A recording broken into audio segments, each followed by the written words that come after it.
Alright.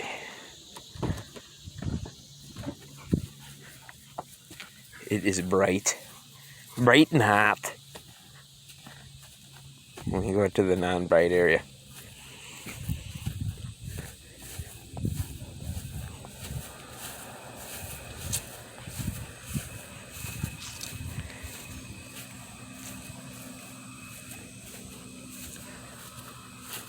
Here's the non-bright area. Okay. I've got multiple things here in my hand.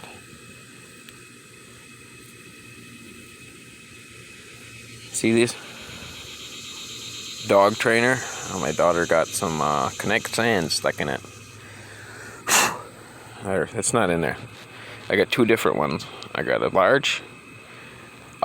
This one is up to a mile range, and yes, it's on 7. Okay, that's on Goliath.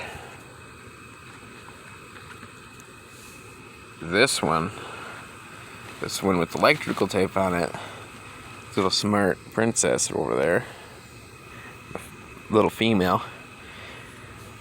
This one's got Connect Sand on it too. This is 500 yards, and it's also on 7. These right here, when you got a dog, don't get me wrong, don't try to say, oh, that's dog animal abuse. I don't sit and shock the dog with it unless I necessarily have to, but I ain't got no fence. I can't put up a fence, so because I rent. So when you got dogs that are stubborn with knowing their name when they go outside, some people be like, oh, I have to have a fenced in yard. So, no you don't. These shock collars right here, my two, her and Goliath. Goliath, what are you doing? What are you doing? You stay on that trail. Her and Goliath are on them. I don't have to do Xena, because Xena, I've had her, and she understood. Hey, quit eating grass. You're not a horse. Jordan is munching away. Hey, Xena, stop that.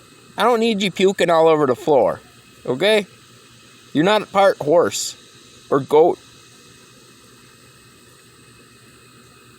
So, I got these because it was kind of annoying, because you know what I mean, everybody out here in Shitboxville, everybody has a dog, and they like to rush. My dogs are inside dogs. They come outside to go to the bathroom. I don't let them roam around like they do. So these dogs that they got out here are basically wild dogs. They don't get very much attention because they're always outside. So that's why I have these. I don't shoot these at their dogs. I just launch them in the air because it scares them away, because these dogs will rush my dogs. So months ago, I've had these collars on my dogs for about half a year. And you see that they stay in. There's a perimeter that I allow them on. When I first started training them on them, I rarely have to hit the buttons. I rarely have to hit that button. Even when I got them, Goliath, I had to walk around the small little area up to where, no further than that black car there, and where my old driveway is, on that messed up area right there where the tall grass is. So they got this invisible perimeter. You can make one. You can get one from Tractor Supply, and they work. A visible electric fence, but I can't do that because motherfuckers come out here and would tear shit up. So the shock collar was my option, and you know what I mean. I got a pit bull and a whole bunch of other dogs that run over here trying to rush my dogs for my dog's safety and their dog's safety, I went with the collar. So he doesn't go run up over there and mess the dog up. Because I've had dogs in the past when I was a teenager that we owned rottweilers, mess up people bad. So because I know better, and I've been training these dogs and teaching these dogs for a lifetime to not let that kind of stuff happen. So the collar, so I didn't have to sit and walk him on a leash around the yard so he can go to the bathroom and then bring him back in. It wasn't fun on his part because he wasn't mobilized where he could run. Now he can run around. So he loves it. I very rarely have to hit that button. These work very well. And it was, like I said, because he didn't, it's like when he came outside, he didn't know his name. You could call him and call him and call him because he's in his own little world of being outside. So they are turned up to 7 because it does not, it won't literally affect them. I got to be careful because that's the main button. But you could turn it down the way there's multiple different settings on these. You could turn it down right there. Well, if my camera decides to look. There we go. The VT. And it will sit in... Goliath, come here. I'll show you. Goliath, come here. Listen.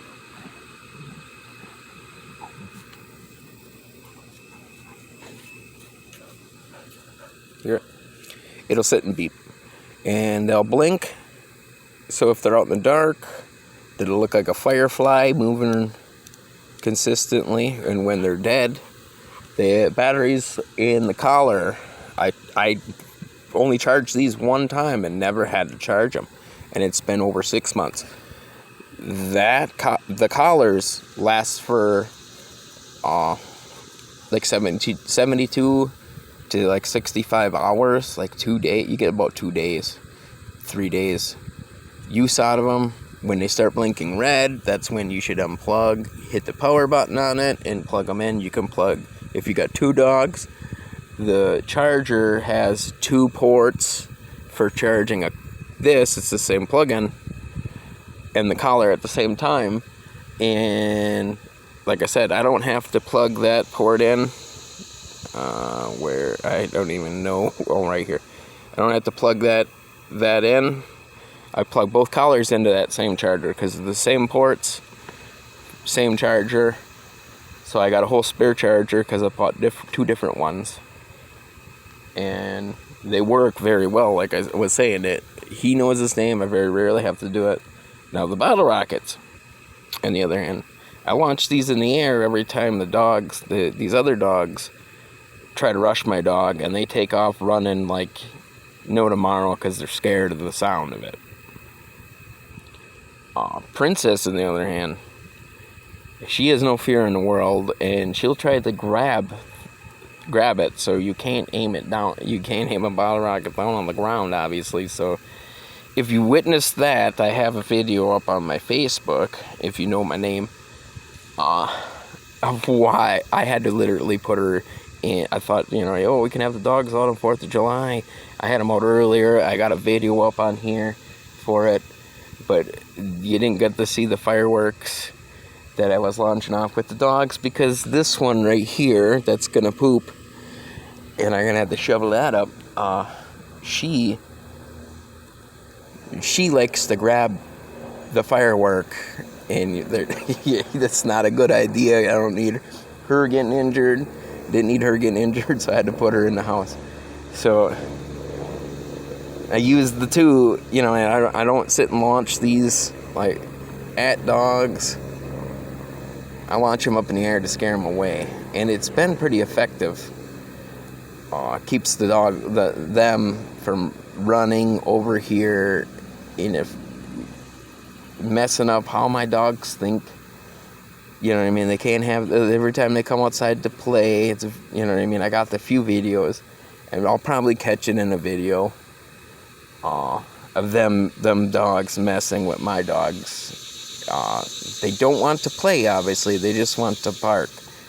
Because Goliath does show them they're in the wrong. That's sometimes, like I said, sometimes, every now and then, when he's agitated, it's hard to get him to change his mind. So, without the choker and the collar on him, but I don't want to do that. So, I'm basically creating this video, like, you might wonder why I do it.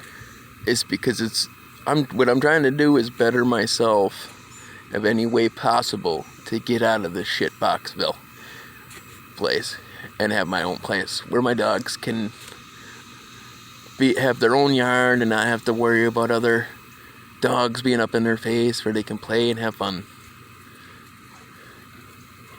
Who's a big boy? Who's a big boy? He's got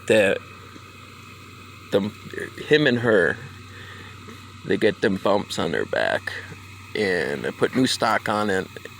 Seemed to help a little bit. Princess, on the other hand, scratched all of her hair off. Xena used to do that. She scratched all of her hair off. I put flea treatment on them frequently, and it does not seem to affect, like it's like a different type of flea that is not affected by any type of flea treatment you put on them. They're kind of like inbred fleas, like they're fire ants, and they'll bite the hell out of them. So I put the new stock on them, and then I got them on fish oil that I put in their food, and the fish oil seems to work better than, I probably should do a review about that stuff.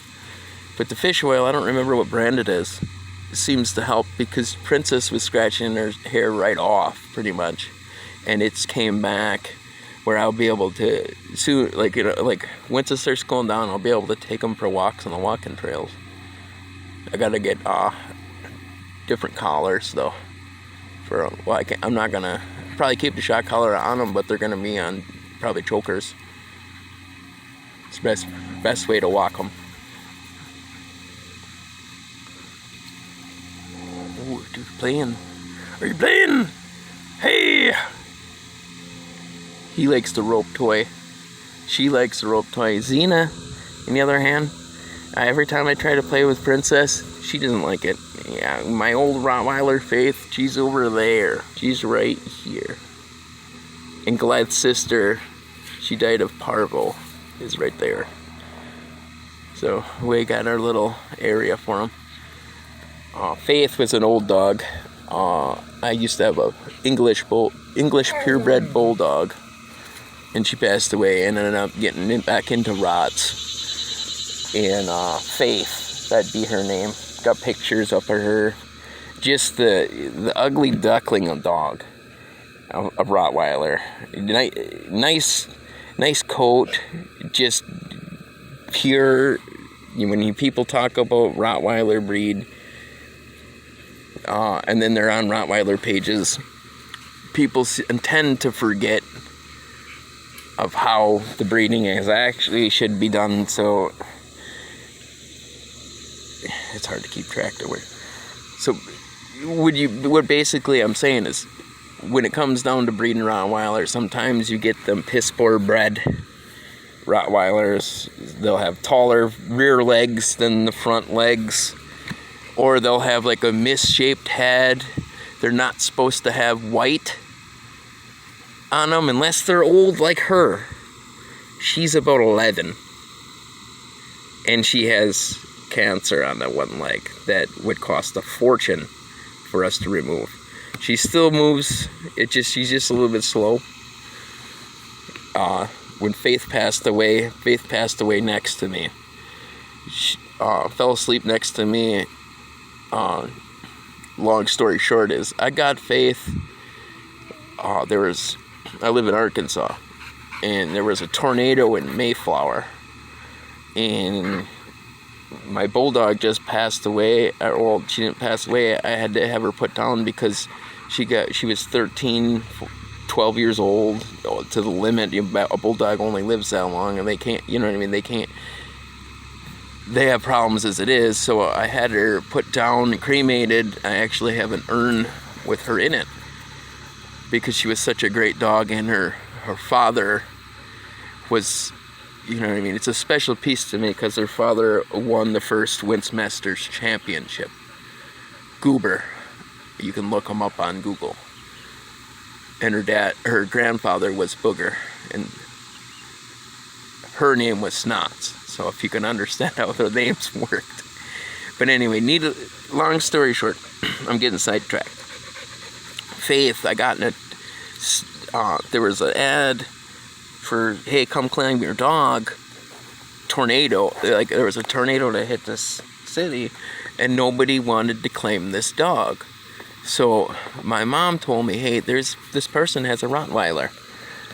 Would you be interested in it? And they're giving her away for free because the owner, and keep in mind, the tornado happened 4 months ago, and this ad's been up for 4 months. Nobody wanted to come claim their damn dog. I said, okay, I'll take her. And she was starving to death. I got pictures on my Facebook of before and after. My mom had her for a couple of months. Well, not a couple of months, but it took a couple of months to get her back to weight. But she was showing her ribs. What are you doing over there? Hey, get out of there. Her ribs were showing, and she had coyote puppies, of all things. So the puppies that she was feeding, she was killing whatever. This dog was a force to be reckoned with, her ugly duckling ass. And she was killing rabbits and whatever, probably coyotes too, and just to keep them puppies alive. So she was starving herself to death and keeping puppies alive, which is a really heartbreaking story. And the lady that got her, she wasn't putting any weight on. Hey, he's just walking around his yard, stop. So the lady took care of her for however long. She didn't put any weight on until I got her. So I didn't keep any of the coyote puppies. You couldn't keep them things in a house. They were they were built like their mom. They were tough like their mom. You name it, you know what I mean. But they had a brown look, you know what I mean. They just, you know what I mean. You couldn't keep them in the house. They would jump through the windows. It was hard. So I gave those puppies away. Because, you know what I mean, I don't need them screwing up anything. You name it. The mechanic shop ended up adopting them, and they actually escaped through a drainage tunnel and or wherever. So there's nothing I can really do about it, but I did ask. So wait, like a year or so later. But anyway, Faith, you could snap your finger. You could snap your finger like this. She knew exactly what you meant. That's what was cool about her. So I gave her own special burial place because I gave her a better life than whoever owned her before. They didn't want to claim their dog, you know what I mean, under a tornado damage. You know what I mean? It was, to me, my dogs are like my kids. I treat my dogs. Getting hard to talk. It's hot out here. I treat my dogs like they're my kids. And then we ended up adopting. I went to a different animal shelter on a Valentine's Day, and I was looking. It's like, yeah, maybe they might have another dog, another Rottweiler or something. You know what I mean? There was a cool looking little beagle, and my wife. I was looking for a gift for my wife, and she always had a beagle when she was younger. So the little beagle was pretty cool looking. But, you know, I used to have a beagle when I was younger. That wasn't mine. It would come around every time I went to my dad's house, and he'd follow me around until I left. And he'd always come around looking, what are you doing? Huh? What are you doing, princess? You digging up the yard? You looking at square body parts? Huh? Hey, you don't need to bury leaf springs. That's not a bone. So I'm going through this very small animal shelter, the very last cage. I got pictures up of when she was looking good. Very last cage. I look, it's like, I ain't gonna be a dog in there. I just peeked my head and looked, and it's like, whoa. And I had to come back and look. It's like, what are you doing here? You got Xena here. And she was a good looking dog for her whatever age she was. They had to fix her though, so she got fixed, and that's one of the reasons why she's probably living so long. Older than Faith. Faith was, I don't know how old Faith was, but she was the more dominant one. Again, she didn't like me. Xena didn't like me playing with. I couldn't play catch with Faith. Faith would play catch. She'd play rope. You know what I mean? I had to keep, like, if I wanted to play rope with Faith, I'd have to come outside by myself. I couldn't do it in the house because, you know what I mean, something with her brain waves gets like, oh, you can't do that. And she does that to Princess, too. Doesn't like that idea. No, you can't play. Hey, quit digging up the yard there. I don't want to, like, if I'm going there to grab a leaf spring because I might need it, I don't want to sink into a gopher hole. Princess, stop doing what you're doing. You know what I mean? That 14 bolt falls on ya. It's over.